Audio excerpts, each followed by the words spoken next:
Gladine Frasso is a dynamic and sought after mental toughness coach and keynote speaker, renowned for her inspiring journey of resilience, confidence, and overcoming adversity.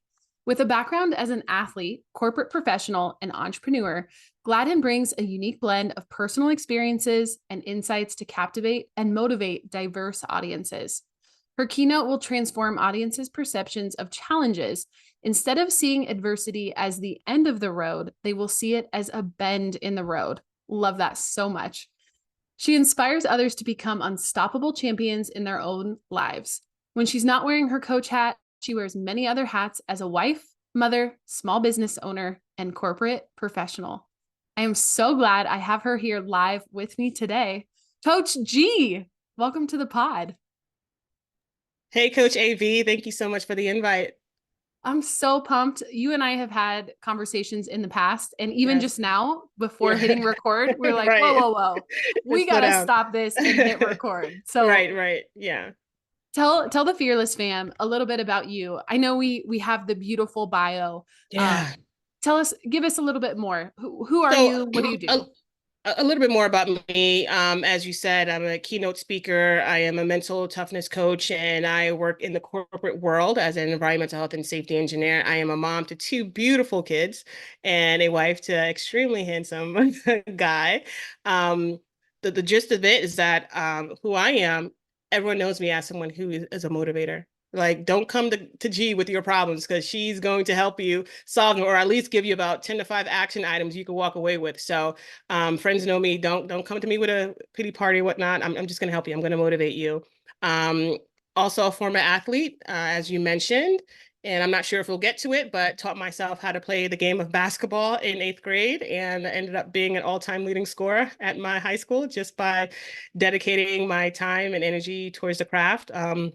Like, yeah, so that's basically a gist of it. So it depends on the questions that you ask. We could go down a certain road, but that is just me. And I love everything mindset. Again, if you have a conversation with me, it's gonna go straight back to mindset. So yeah. It affects everything. And I know your story, so let's kind of dive in. One of Yeah. the things that I didn't know, which is kind of a surprise to me. Of course, I know that you're big into the basketball community, but gee, I had no idea you didn't start playing until 8th grade. Yeah, yeah. I did not start playing to eighth grade. So my family and I, we lived in New York, 7 years in Brooklyn and 7 years in Queens. And then we moved to Leesport, Pennsylvania. And shout out to Leesport, a small town where I was the only African American student at my school. And so when you go to a new school, and I'm sure a lot of people can relate to this, when you go to a new school, the first thing you want is what? You want friends, right? You don't want to be the outcast. So my main thing was like, I need some friends. How am I gonna make some friends here? So I'm looking at all the girls. I'm like, we ain't got nothing in common. And I was like, you know what? We have something in common. I was a huge fan of the Backstreet Boys, and I'm like, I know somebody here loved the Backstreet Boys. So that was my way of getting in. But the opportunity to speak about Backstreet Boys never came in. And I remember I was at my locker, and by the end of the day, you could tell who the popular girls were. And I saw them coming towards me. I'm like, oh no, don't mess this up. Don't mess this up. So they came over to me and they said, hey, do you play basketball? And at that moment, I had a split second decision to, so I lied. I'm like, yeah, I played basketball. You see how tall I am? Of course I played basketball. I've never played organized basketball ever in my life. I watched it with my dad and my brother, but never played basketball. And they was like, awesome, you should be on a basketball team. Tryouts are in November, so which was a couple of months. And then I was like, yes, I'm in. So ever since then, I had those group of girls, part of the popular group. And then basketball season came around. I had to show off my skills, right? And I always laugh at this story, no matter how many times I tell it, but I was horrible, horrible to the point where I was shooting at the wrong basket. The game of basketball requires you to dribble in order for you to get to point A to point B to point C. I held the ball like a football and I was running up and down the court, and the girls was like, "That's not how you play." So, but I stuck with it, right? I showed up to every single practice, and every single practice I got better. And so what I did is, okay, in order for me to get better, I need to learn the game. So research on the internet, how to do a crossover. I literally remember Googling how to do a crossover, printing out Allen Iverson's, step-by-step crossover. I started to tape games. Back then it was VHS, taping games and replaying and watching over again. My top three players that I like to watch was Iverson, Kobe Bryant, and Vince Carter, and Kevin Garnett a little bit. So watched it, And then each day I'll come back to practice just a little bit better, a little bit better. And by the end of that eighth grade season, I scored my career high, a whopping 6 points. It was amazing.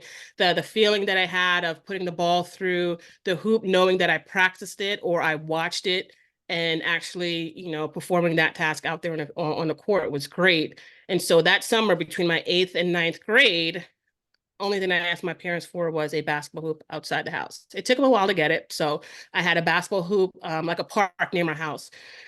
About a 10-minute walk wasn't that bad. I know I had to cross a major street getting there, but I would go there every day with a basketball, write down what I was working on, 10 shots this side, 10 shots that side, dribbling. My plan every day was very detailed. It wasn't me showing up to the basketball court saying, what am I going to do today? I wasn't practicing half court shots or, dummy shots. It was a legit plan. I did that every single day. I said no to going to the mall and on those trips, said no to the parties over the weekend. I'm like, I love this. And at that point, I was internally motivated. I wasn't motivated about anything else. It was that fun, the excitement that I got while playing. And so that next year, my ninth grade year, not only did I make the girls varsity basketball team, but I was a starter on the varsity basketball team. And it was all dedicated. It just showed how much I was dedicated over the summer, just one summer.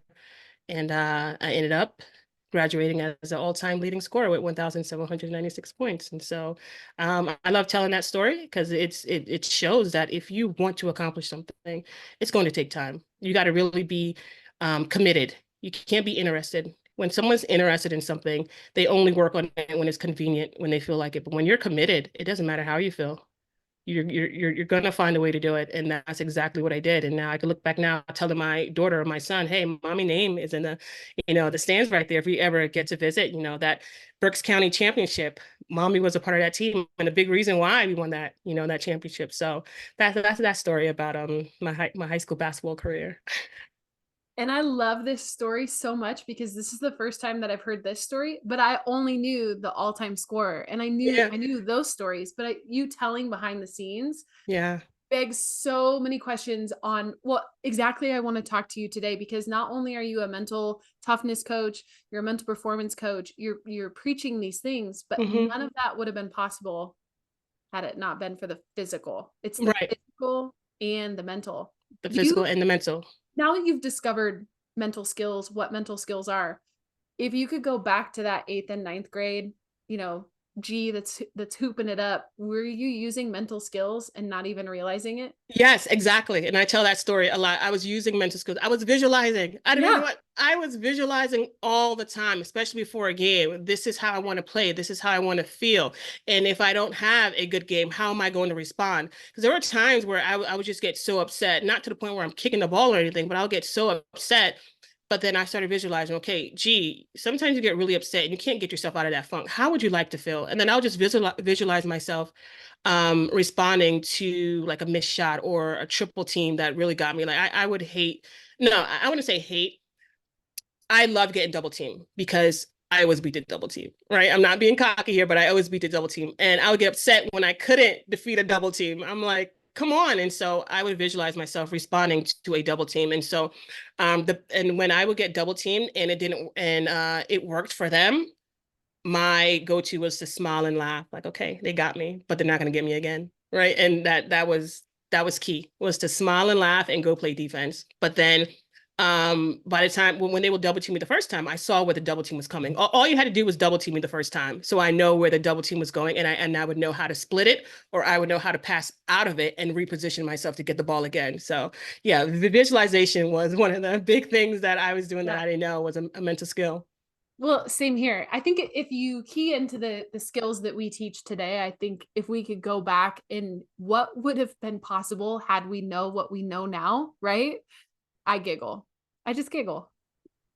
This is a really cool question that I don't know the answer to. When did you discover mental performance? And I know you and I's worlds have crossed because of Brian Kane. Yep. Tell us that journey and that story. So I discovered mental performance after I graduated college. So I graduated college. was working. Finally, I went into straight into corporate America, first big girl job, making the money, whatever. And being that I lived in such a small town, everyone knew who I was. So I was holding skills and development training at a park, the same park I would go to when I was younger. And I only charged $10 because I really didn't need the money, but I was just charging, just $10. And as I was training my athletes, I would get similar emails or texts from the parents, which were around, hey, I'm not sure what you're doing with my daughter or my son, but her confidence level just shot up. And so when I got like the third text like that, I'm like, I'm not really doing anything different. But then I sat and had to realize, okay, what am I doing with these kids? And I realized that most of my sessions was talking more than actually doing the physical part. And when they would come to me and talk about confidence, I would say, this is what confidence is.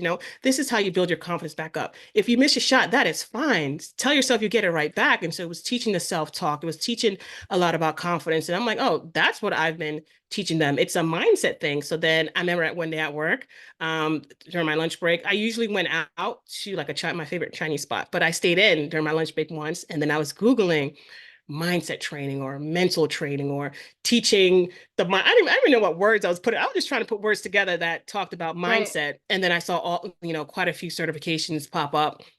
Took one, wasn't really what I really wanted. But then I think after some time I found Brian Kane. I'm like, oh, this is it. I love this. And my coaching practice or coaching career didn't really lift off until after Brian Kane because he puts it such in a simple way for us and the way he invests in us, how he taught us, right? And I'm like, and after that, that's when my coaching career really took off after taking Brian Kane's NPM certification. I So love that shout story. out to Brian. I think I just Shout plugged out to Brian in, right? yeah. He brings the juice, as he calls Yes. it. Yes. So this is, oh my gosh, I could take this conversation in so many different directions, but talking about using mental skills, discovering mental skills, how are you using them today? Because I know that you've got I Am Mentally Tough and how you work with athletes. We're gonna stay till the end, make sure you guys can follow G Yeah. and everything that you post, but how are you currently working with your athletes on the mental side? Okay. And so again, I'm a plug in Brian Kane one more time. He did have an intense like 12-week one-on-one, not one-on-one, group coaching. And so I wanted to do something similar. Brian Kane has a 10 pillars. I didn't want 10 pillars. I wanted to do something around basketball. And so as you know, the starting five, it's called a starting five. The first people that start in the game is starting five. So I created a starting five of mental toughness, and it's resilience, goal setting, confidence, relaxation, and leadership. And I think I encompass all of those. So when I meet one-on-one with my clients, it's basically, all right, tell me where you are. Let's talk about where you are. What's going on? Just talk. I just want you to talk. And then, all right, tell me where you want to go. What are your goals? And then from there, we customize their plan. And so my favorite pillar, I would say, is goal setting. But my second favorite, which is right under it, is resilience, about how are you bouncing back from adversity? Because it's not if we're going to face adversity. It's just a matter of when. Everyone's going to face adversity, whether it's small, whether it's big, we're going to face adversity. So how are you going to bounce back from that? What is your mindset going into it? What is your mindset going through that process? And what is your mindset after? So goal setting and resilience are my top two. So good. And you keyed on it. And I have this written down, adversity. We have to talk about your story about Yeah. adversity. Let's Yeah. kind of switch, right? Yeah. So tell us that So story. yes, so there's actually two different stories. Which one you want to know, in college basketball or corporate America? I could do both. I They're love it. huge. You All right. choose. All right. I'll talk about college basketball. And if we have time, we'll talk about corporate. College basketball, highly recruited, many D1 schools, I think about 2 to 3 D2.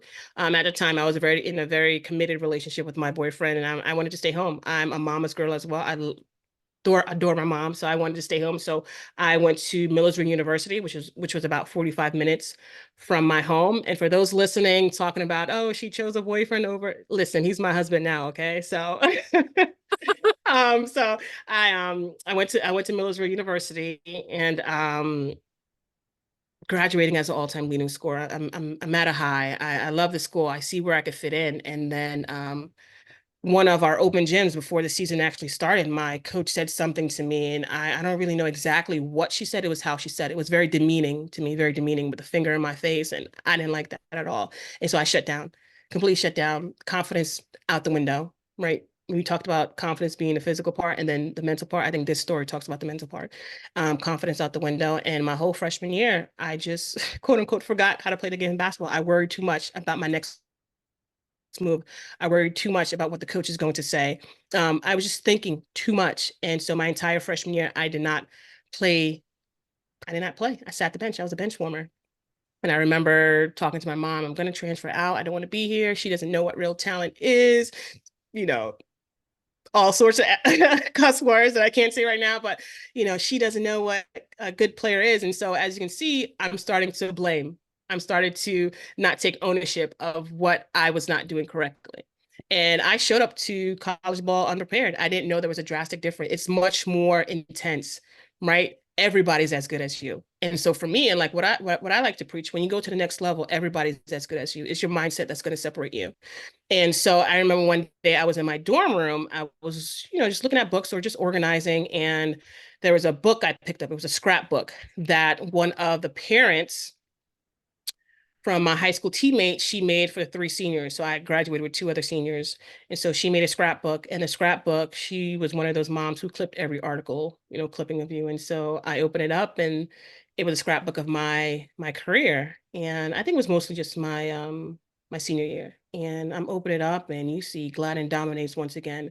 Another article clipping, nobody could stop St. Julian. Another article, St. Julian drops 33. Another article, she came in and dominated, and the keyword was dominate. Other keywords were strong, and seeing all the points that I scored. And at that point, I realized, like, I am good. I had to remind myself who I was, and that's that confidence resume. You have to remind yourself of the accomplishments you have made in the past. And so I'm looking at this, I'm like, oh my, I did that? Like, whoa, like, you know what I mean? And I'm looking at it, I'm like, wow, I remember that game. I remember that game. I remember I made a girl cry that game. You know what I mean? So I'm like, all right, I'm coming in with a new attitude, because I'm not going to let a coach tell me that I can play. I'm not going to let a coach grab my confidence away. Confidence is completely all on you. It is your job to build it. It is your job to maintain it. You do not let anybody take your confidence away, no matter what they say to you. And that was my mindset going in. That's my job. If she says something, that's all on her. I can't take it a certain way. I know who I am. So that's where that self-talk really came in for me. And so whenever she'll say something that, I didn't like or trying to demean me, I remind myself, I am Gladine St. Julian.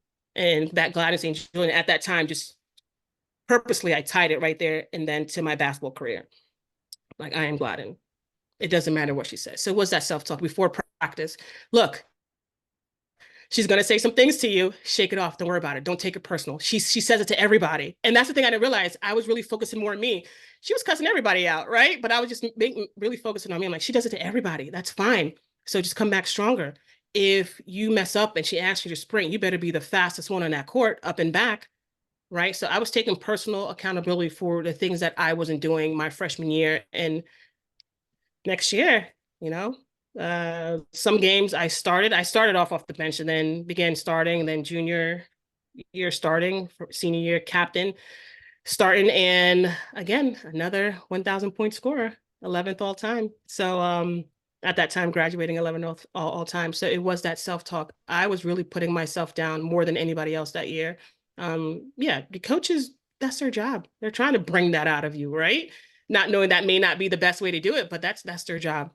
And so you really have to take responsibility of your confidence and how you show up each and every day. What can you control? You cannot control her mouth. You cannot control your teammates' frustration, but you can't control how you respond to every single one of those. And that is what I took personally that year.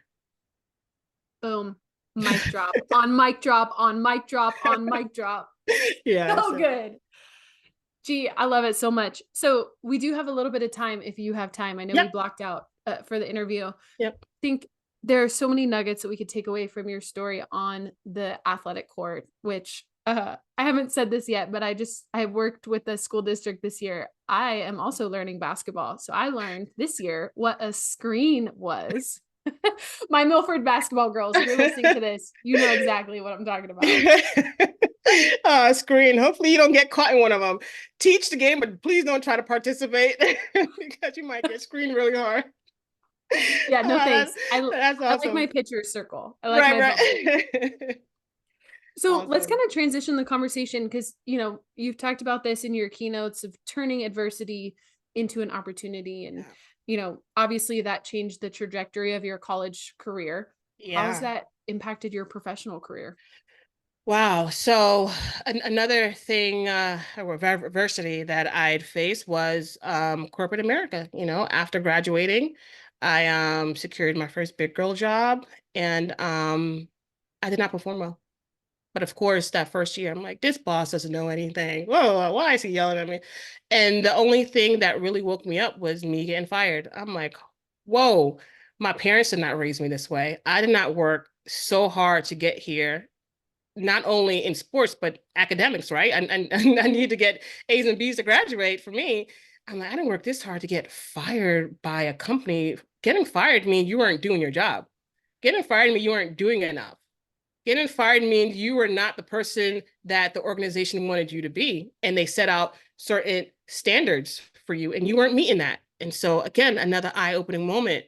And it was, I had to stop with the BCDing, stopping with the blaming, complaining, and deflecting like it was everyone else's fault. No, it was my fault. So at that time, the boss who fired me, this was about like 20 years ago, I reached out to her probably a month or two after I got my self together, and I said, hey, can you do a SWOT analysis on me? And for those who don't know what a SWOT analysis is, you taking a look at your strengths, your weaknesses, your strengths, weaknesses, your opportunities, and your threats. And she gave me all of that. And then she looked at my strengths. One of the strengths that I didn't even know about is when you walk into a room, you literally capture everyone's attention. I guess just by, I don't know what it was, my height, my smile, my demeanor, you capture everyone's attention. So you need to own that. I was like, all right, got it. And then, but my weaknesses, she listed a lot. One of them was, not speaking up, because the role that I had, I was in a position where I had to speak up. I had to make judgment calls. I had to lead others who were in senior positions than I, right?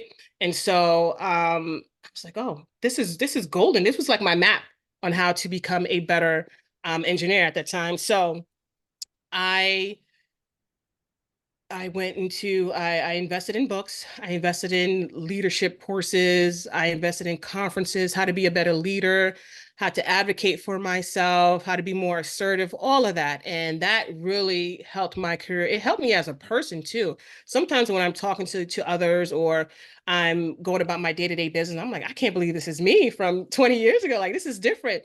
But one thing that I found in corporate America is that if I don't have a why, because I asked myself, I'm like, why was I so driven in sports and I will do whatever, but I'm not doing it right here? It's because I had no why. I really had nothing to work for. And so I had to find out my why. What is it that I wanted?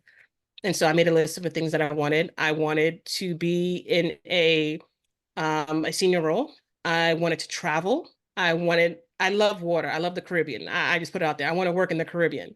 Right. And then another thing that I wrote down, I'm like, I miss my high school boyfriend. I miss him because we broke up at this time. I'm like, I want my man back, basically. So I just wrote everything that I wanted, and I worked towards everything. And 15 years later, I ended up being a regional manager and working in the Caribbean. Like I said, visiting sites like Aruba, St. Thomas, Bahamas, all those beautiful sites. And I did end up marrying my high school sweetheart. So it's about visualizing, manifesting everything that I wanted, and not just thinking about it and manifesting it and visualizing. I had to put the work behind it. Again, so that same type of energy, the work ethic that I put in when I was younger, making the high school team, the same type of energy and work ethic that I placed behind in building my career and building where I am right now. And I'm in a really, really great position. I know a lot of people know that I have the coaching business and still work in a corporate job. And I've always getting asked, are you ever going to leave? For what? No, I love my job. I love getting challenged. Again, like I said, I'm in a room where others look nothing like me. I used to shy away from that. I used to hate it, but I love it because I get to learn about other people. I learn how to lead people who have different thoughts to me, or different type of backgrounds to me. Oh, I love it. It's a challenge for me. And I gravitate towards challenge. I don't move away from challenge. And that's what helps me grow, going toward when I feel something is challenging, I don't back down. I look at it, I plan, all right, how am I going to maneuver this? How am I going to get the best result possible? And I go for it. And if things don't work out, I assess, all right, this didn't work, this worked. All right, let's go again. So yeah, so that's the story behind my corporate career, and I'm still here. I don't see me going anywhere. Again, I just love the challenge. I love the people that I work with, the relationships that I built. It's amazing. And I know you're really humble, but before we hit record, you're managing a team of over 150. Is that right? 150, yeah. Yeah. And so this is an incredible opportunity to use both sides of your life. And I Absolutely. think it's a beautiful kind of Absolutely. flow of these skills. And you're not just teaching them, you're not just coaching Yeah. them, you're using them, which is so beautiful and so awesome. Yeah, yeah. And being a captain on my high school team and a captain on my college team, we never were on the same page. Well, I wouldn't say never. There were times where, we weren't on the same page and I had to bring our team in. And I feel sometimes I do the same thing here. All right, we're all gonna have different opinions, but how can we get the best solution? We all have one goal. So what can we do to play our part to accomplish that one goal? We have different type of team players. You're playing a different position, you're playing a different position. You probably don't get much playing time. Okay, but how can we accomplish that one goal? And that's the thing that I love. I love bringing my team together. I absolutely love that part. Yeah, for sure. And I think if you could rewind, to your, corporate G when you started and to the Gladden now, what would you go back and this is kind of one of our podcast questions that we ask everybody, but I think Yeah. the question that I have for you is that you felt like when you realized one of your weaknesses was staying quiet, Mhm. was that because that you weren't being true to yourself in your first job? I think the reason why I was being quiet, and I think we said that before we started recording, was I was in a room where people didn't look like me and they may not have valued my opinion, and I'm just going to be straight up. I was the only African American, the only woman in the room, and probably the youngest by like 20 plus years. So I was Yeah. in an uncomfortable position. I'm like, these people they don't want to hear what I have to say. I mean, and look at their position. I'm in this position, like they don't want to hear anything that I have to say. But I had to realize those were the limiting beliefs. I was telling myself these stories that are not true. And you could ask anybody in the room, do you care what Gladys say? Absolutely. But I was telling those stories that were false. And I had to really believe in myself. You're here for a reason. They didn't pick you out of a hat. You're here for a reason, right? And so it was just about realizing that. And now I'm very vocal, very respectful to my team, make sure that I hear their views and they hear my views, but I'm very, very vocal and just I love interacting with my team. Very different than the Gladden from 20 years ago. Yeah. I think I can think of a lot of my clients who, if you're listening, you know exactly who you are. But, if you're a freshman and you're asking yourself, well, who am I to lead? And you're running that starting spot on varsity and you feel like coaches are giving you feedback of, well, be louder, command the Yeah. field and do those things. Like, what if? What if you did? Without Right. changing who you are, but like, what if you did? Right. Just go ahead. And if it doesn't work out, then it doesn't work out. Right. But you will never know if you don't attempt. I love Nike. Everyone knows that I love Nike. And I have Nike to like all right now. And if I wasn't doing this podcast, I'll have my Nike hat on right now. But I gotta represent I'm mentally tough. But Nike's slogan, just do it. It's very simple. Just do it. And whenever I'm in a position where I'm fearful and I feel like it doesn't matter how mentally tough you are, you're going to experience some doubt. You're going to experience some fear. And there's a misconception about being I am mentally tough. It's like, oh, I don't have fear. I don't have any. No, you do. A mentally tough person realize that they have it, but they don't let that determine how their next move. They use it as fuel, or they identify, they see it, they accept it. But okay, I'm not going to let you bring me down. I see you're there, but I'm gonna be courageous and just and just go for it. So I do have those doubts sometimes, of course, but it's that self-talk, right? Reminding myself who I am, reminding myself what I'm capable of, and just trying. And if it doesn't work out, what's the worst that could happen if it doesn't work out? Okay, my idea got shut down. It's fine. Okay, Or we you're move right back on. where you started. Right back where I started, move on. Yeah. And just use that as feedback. Whenever I get a no, it's like, okay, and not to be annoying, is okay, why? Can you tell me what played in that position? Like what happened? Like why are you saying no? Or what can I do better? I always ask, what can I do better? I always ask that. So but yeah, for me, it's just it's all about mindset. And I'm very excited of where my future takes me. Again, I always have that open mind and having that growth mindset. So yeah. So good. And so I'll hand you the mic and ask you our final question. If you could go back and give your past self one message, what would you say? The day you stop thinking about what people think about you is the day you start living. I was crippled a lot by what people thought about me, all the way from how I talk, my accent, about what I wore.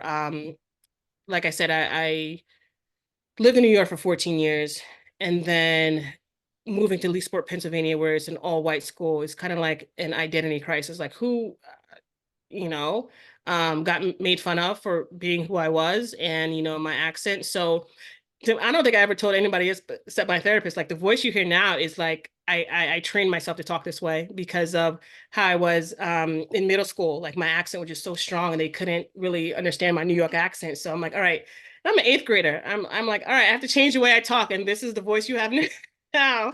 But yeah, the day you stop thinking about what people worry about you is the day you start living. Because if you continue to worry about them, you're worried about this person, that person, you're like in a mental jail. You're trying to please so many people, and it's not going to work out because you cannot find your true self. You cannot be your true self. And I'm so glad that I learned that at an early age. Like this is me, and this is what you get. Right? So And she's awesome. thank That's you. who she is. She's awesome. Thank you so much. I appreciate that, Coach AB. Same to you. This has been so fun. I knew, like, just so you guys know, sometimes I prepare questions and I told G from the start, I was like, I don't need to prep questions. We'll have an amazing conversation. It did Yes. not disappoint. So many good takeaways. Where can the Fearless fam follow you, find you? Where are you most active on socials? Okay. And first of all, shout out to the Fearless fam. Been following Coach AB for quite some time, and she is killing it with a capital K. You are killing it. So congratulations to you, Coach AB. I just absolutely love your content. Taking a social media break now, but I'm sure you're still putting stuff out there, the way you coach your athletes, the many videos. And I would say any athlete who come through your program, they are truly blessed because you could tell you do it straight from the heart. You're not doing it for solely the money or solely just to be an Instagram influencer or whatever. You do that straight from the heart. So any person that comes through your program, they are getting a truly amazing coach. So I just wanted to shout you out first. Yes. Oh, Sorry. I mean, you're killing it, and I love it. You could find me on Instagram. I am mentally tough. On Facebook is I am mentally tough as well. And my website is www.iammentallytough.com. Yeah. love it. You got me choked up. You got me choked up. It's been so I'm fun. I sorry love about that. I love what I do. I love connecting with other people who are making Yeah. just as incredible an impact. So, Yeah, so thank you. absolutely. And love connecting with you all as well. And I know I met with another coach who I told him my story, and he was like, "Your beginning story helped you with your second story, then helped you with the third story. Like the tools that you've learned and built, helped you with your stories that came after." And one story that I don't think I'll be able to share just yet, but when I had my son, who was born May 17th, right? And a few hours later, my best friend, my everything, my mom drops dead out of nowhere. So these instances, these, events that happened in my life definitely helped me with where I am right now, how I'm coping and how I'm raising my family. And like I said, adversity, it's not if, it's when. And doing the work now, working on your mindset can help you when you hit those walls or when, something devastated or um, any tragedy that happens to your life. So for any of those that's listening and you're on your fence about working on your mindset, please do. It is a game changer, and you would see yourself differently. You'll feel differently, and you'll be proud that you actually invested in working on your mindset. Thank you, G. That means a lot that you share the story about your mom and honoring your mom's legacy because you're Yeah, honoring her. You're doing it. absolutely. Yep. So good. All right. And Coach AB. Coach G, thank you so much. Absolutely. Thank you so much for interviewing me, and I can't wait to listen. Sounds good. Talk to you soon.